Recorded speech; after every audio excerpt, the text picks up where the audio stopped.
200 imams et futurs imams ivoiriens ont été formés à l'imama à Rabat au Maroc. Ils ont également appris plusieurs métiers, dont la couture et le métier de l'électricité. Au Soudan, depuis début avril, le cœur de la révolution, situé devant le QG de l'armée à Khartoum, était occupé jour et nuit par des milliers de manifestants. À présent, que reste-t-il du sit-in? Nous aurons des réponses dans cette édition. Bonsoir, bienvenue dans le 19h. Rendons-nous à Rabat, au Maroc, au royaume chérifien. 200 imams ont été mieux outillés dans ce domaine. En plus de leur formation d'imama, ils ont également appris divers métiers, dont la couture et celui de l'électricité. Ces imams ivoiriens estiment que les métiers appris leur permettront d'être des modèles auprès de leurs fidèles et d'être indépendants et autonomes en vue d'accomplir avec sérénité leur rôle d'imam. Pagasso Kone revient de Rabat. Institut Mohamed VI de formation des imams mourchidines et mourchidates de Rabat au Maroc. C'est ici que sont formés de nombreux guides religieux pour diriger la prière dans leurs mosquées respectives. À l'intérieur, ces imams et futurs imams ivoiriens sur leurs machines de couture sont en plein cours.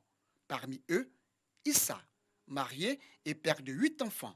Arrivé depuis le 12 janvier 2018 dans cet institut, il a choisi comme métier la couture. La raison. Personnellement, j'ai vu les grands imams en Côte d'Ivoire. Ils sont beaucoup, il y a beaucoup parmi eux qui étaient tailleurs. Donc, surtout chez moi à Bengourou, grand imam, il était un tailleur. Donc, moi, j'ai vu que vraiment ça là, il peut faire la couture à côté. Donc, ça n'empêche pas d'être imam. Pour Issa, un imam doit être un exemple et un modèle dans la société. Pour cela, il est impératif pour lui d'être autonome et indépendant. Une autonomie qui, selon lui, passe inéluctablement par un emploi. Un imam, ça ne veut pas dire que ta charge c'est là toujours sur les fidèles. Non, il faut avoir un métier, toi tu fais ça pour te nourrir toi-même. Là, comme ça, tu n'as pas besoin de quelqu'un. Comme ça, tu peux prêcher dans les normes. Les propos de Issa, appuyés par Goumané, ivoirien lui aussi, venu apprendre et approfondir sa connaissance du livre saint de la communauté musulmane, le Saint-Coran. Métier choisi, l'électricité. Si on prend l'exemple sur le prophète, il a exercé plusieurs métiers. Lui-même, il a été berger, il a été commerçant. Donc, si le prophète lui-même, il arrive à faire cela, pourquoi pas nous, les imams? Il ne faut pas tout le temps tendre les mains aux gens. Il faut toujours travailler pour être autonome. Ces guides religieux sont formés par d'éminents professeurs et encadreurs qui se réjouissent du niveau et du sérieux de ces imams et ces futurs imams ivoiriens. Ils veulent bien travailler, ils veulent apprendre quelque chose. C'est un gain pour eux, c'est un autre métier. D'accord? Et de plus, ils peuvent arriver trop loin. S'ils continuent, ils sont très motivés, très motivés. Ces 200 imams et futurs imams ivoiriens de la 4e et de la 5e promotion de l'Institut Mohamed VI de formation des imams mourchidines et mourchidates de Rabat ont été envoyés par le Conseil supérieur des imams en Côte d'Ivoire, COSIM. En plus des métiers de la couture et de l'électricité, l'Institut Mohamed VI forme les imams et futurs imams aux métiers de l'informatique, de l'agriculture et de l'élevage. 2 ans, c'est le temps que dure la formation. Après le Maroc, direction Israël, où des pèlerins ivoiriens ont suivi les traces du Christ. Ils se sont rendus à Bethléem, en Judée, puis au Mont Tabor, en Galilée, dans le but de retracer le chemin parcouru par Jésus. Retour sur ce périple en compagnie de nos envoyés spéciaux en Israël, Gabriel Zani et Clément Bocco. C'est par cette petite porte que l'on accède à l'intérieur de l'église de la Nativité, au lieu de la mangeoire.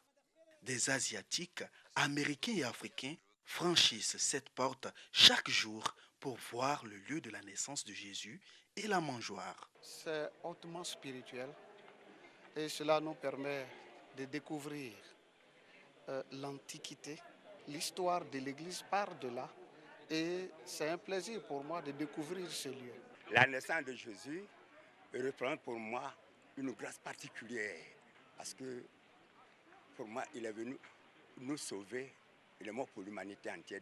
L'église de la Nativité à Bethléem concentre l'attention de la plupart des pèlerins car pour eux, tout commence par la naissance et avec elle, la mission de Jésus. Une mission qui entre dans sa phase opérationnelle ici sur le mont Tabor à plus de 200 km de Bethléem. Quasiment tous les jours, des centaines de chrétiens se rassemblent au pied de ce mont, le lieu de la transfiguration de Jésus, avec l'idée de monter au sommet de la montagne la plus culminante de la région. Il était rentré de plein pied dans son ministère, mais à partir de la transfiguration, la divinité de Christ a commencé à se révéler au monde. Alors il est important pour moi aujourd'hui de venir à ce lieu et vivre la réalité des évangiles. C'est venir pour chercher la transformation profonde pour un enfant de Dieu, pour un serviteur de Dieu. Venir pour que le ministère soit révolutionné. C'est un tournant décisif de la mission de Jésus, comme l'explique ce guide. À la transfiguration, c'est le mont où il a changé. Il a changé de sa mission purement terrestre à la mission spirituelle qu'il fallait accomplir parce qu'il était venu sur terre pour annuler le péché originel et qui devait se faire par le sacrifice. Après Nazareth en Galilée et Bethléem, c'est la ville de Jérusalem qui sera la prochaine étape du parcours des pèlerins. Ici, en Côte d'Ivoire, le cimetière de Williamsville est fermé aux opérations d'inhumation dès ce 8 juin pour une période de 2 ans. En cause, la réhabilitation et la mise à niveau de ce lieu vieux de plus d'un demi-siècle. Les cimetières de Yopougon et d'Abobo devront prendre le relais. Dangui. Cimetière de Williamsville. Ce sont là les derniers convois d'enterrement avant la fermeture temporaire de ce site créé en 1968. Dès ce 8 juin à minuit, le cimetière de Williamsville sera fermé sur une période de 2 ans pour réhabilitation et mise à niveau. Décision bien accueillie par les populations. Moi, je ne vois pas de mal en ça, mais si et seulement si la population a été informée d'avance, pour ne pas qu'il y ait des désagréments. C'est une très bonne chose parce que le coin commence à devenir petit de la manière les gens meurent. C'est comme ça les gens naissent. C'est un gros village pour tout le monde. C'est un village incontournable. Là, il faut améliorer le cadre de vie. La mesure de fermeture ne concerne pas les inhumations dans les carrés réservés et affectés aux communautés villageoises d'Agba-Ndjamé et d'Abidjan-Ndjamé. Durant les 2 ans que vont durer les travaux de réhabilitation et de mise à niveau du cimetière de Williamsville, les cimetières de Yopougon et d'Abobo ont la capacité nécessaire pour prendre le relais, assure le district autonome d'Abidjan. Le cimetière d'Abobo est le plus grand cimetière de la place, du district autonome d'Abidjan. Il a une superficie de 56 hectares. Nous avons 37 carrés d'inhumation. Et en termes de superficie, il est plus grand que le cimetière de Williamsville. En plus de ce cimetière, vous avez le cimetière de Yopougon, qui a une superficie d'environ 28 hectares. Il a environ 24 carrés d'inhumation. Et à ce niveau-là, il n'y a pas de problème d'espace d'inhumation pour, je dirais, recevoir les corps des défunts qui seront inhumés ici. Des travaux d'un coût total de 25 millions de francs CFA sont d'ailleurs en cours sur les cimetières de Yopougon et d'Abobo pour permettre aux populations de faire l'enterrement de leurs parents dans de bonnes conditions. Au niveau du cimetière de Yopougon et d'Abobo, nous sommes dans un premier temps en train de faire les ouvertures des voies. Nous devons ouvrir toutes les voies pour permettre aux populations de pouvoir inhumer les corps, pouvoir accéder aux parcelles qui leur sont destinées. En plus de la réhabilitation et de la mise à niveau du cimetière de Williamsville, le district autonome d'Abidjan veut se doter d'un cimetière moderne de 100 hectares à Adiopodoumé dans la commune de Songo. Nous voulons faire de ce site vraiment un site touristique. Non, pas seulement un site de recueillement, mais un site touristique où les parents, parce qu'il ne faut pas perdre de vue que Williamsville aujourd'hui, je dirais, abrite des personnalités de haut rang qui ont marqué la vie politique, culturelle, sportive dans tous les domaines d'activité de la Côte d'Ivoire. Il est bon pour nous de pouvoir réserver à ce cimetière-là vraiment un caractère, je dirais, particulier, faire de ce cimetière, je dirais, un panthéon où on pourra vraiment se recueillir sur la mémoire de ces grands hommes. Le district autonome d'Abidjan annonce pour bientôt la réouverture des cimetières de Koumassi et de Port-Boué avec des services modernes et adaptés, après la période sanitaire de 5 ans et des travaux de réhabilitation. Un mot de culture, la 6e édition du festival Eurodé s'est tenue hier. Il s'agit d'un événement de mode qui vise à faire la promotion du pagne tissu africain ainsi que des jeunes talents évoluant dans l'univers de la mode. Plusieurs pays africains ayant pris part à ce rendez-vous ont présenté leurs différentes collections. Nous Sangaré, Pagasso Rokoni. Quand le pain tissé ivoirien sort de son usage habituel pour être ensuite utilisé pour la réalisation de tenues de ville, de sorties ou de soirées. Nous sommes à la 6e édition du festival Yoredehi, un événement de mode panafricain qui fait la promotion du pain tissé africain.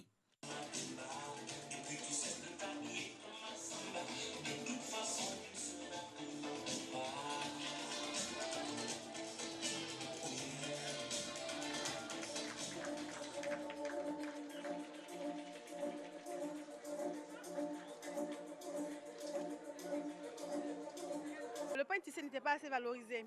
Et depuis 2013, on a commencé à le valoriser. J'ai vu qu'il y a eu beaucoup d'engouement. Aujourd'hui, beaucoup de personnes utilisent le pain tissé. Il y a aussi d'autres événements qui se créent en fonction du pain tissé. Donc je pense que ça a été un pas. Aujourd'hui, on arrive à pouvoir peut-être à le transformer autrement. On a des pagnes, on a des pagnes tissées, on a des matières qui sont faciles à coudre aujourd'hui, qui ne jurent plus. Donc il nous faut les mettre en valeur. Et il faut qu'on porte nos pagnes justement pour que ce soit apprécié aussi bien au plan national qu'à l'international. Un événement haut en couleur qui a mis en exergue de nombreux créateurs locaux avec des collections aussi belles les unes que les autres.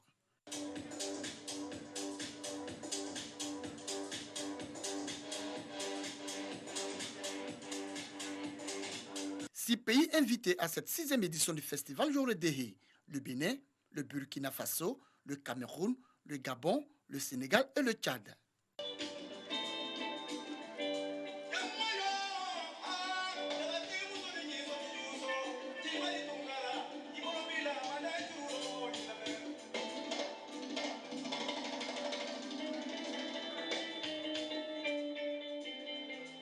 Outre le défilé de mode, Yoredehi 2019, c'est aussi le social.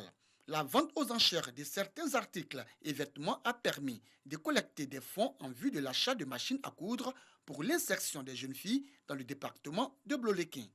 La 6e édition de ce festival a été meublée par la célébration des 15 années de carrière de Oulipat dans l'univers de la mode.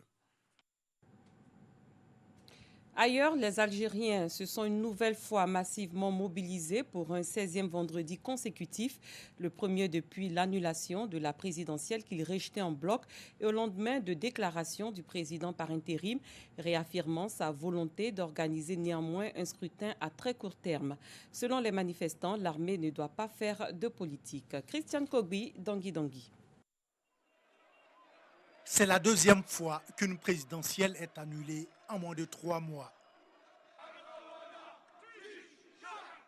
L'armée doit accompagner et garantir le processus démocratique en Algérie, c'est-à-dire la transition démocratique, elle doit l'accompagner. L'armée ne doit jamais faire de politique. Ça, c'est une résolution du Congrès de la Soumane pendant la révolution depuis 1956. Le primat du politique sur le militaire. Il ne doit jamais faire de la politique. Depuis 1962, le pouvoir réel, c'est le commandement militaire en Algérie. Ça a été tout le temps le commandement militaire. Les protestataires défilent chaque vendredi depuis le 22 février. On a tendance à ne pas comprendre après le 16e vendredi, avec toute cette déferlante,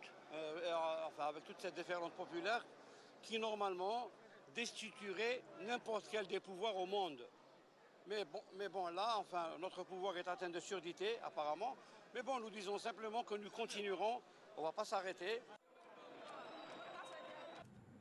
Tas de gravats, de briques, restes de chaises, détritus. Il ne reste quasiment plus rien du symbole de la révolution au Soudan. Les fameuses tentes qui représentaient des associations, des villes, des quartiers ou encore des corporations ont disparu. Tout juste, on devine des traces de cendres à certains emplacements. Selon plusieurs survivants, les soldats les ont incendiés durant l'assaut.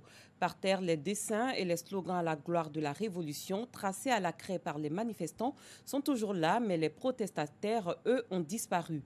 Début avril, le cœur de la révolution, situé devant le QG de l'armée à Khartoum, était occupé jour et nuit par des milliers de manifestants.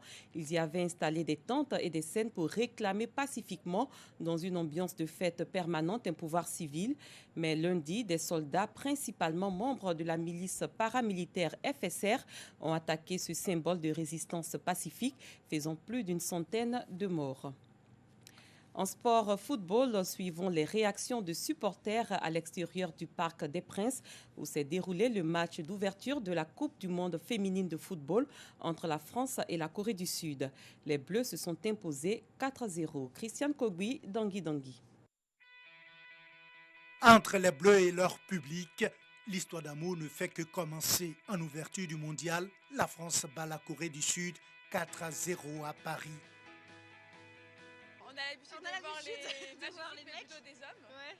Et là, pour les femmes, ça fait une autre petite sensation où on est fiers. Ouais, il y a une petite fierté supplémentaire en fait. Ça fait plaisir.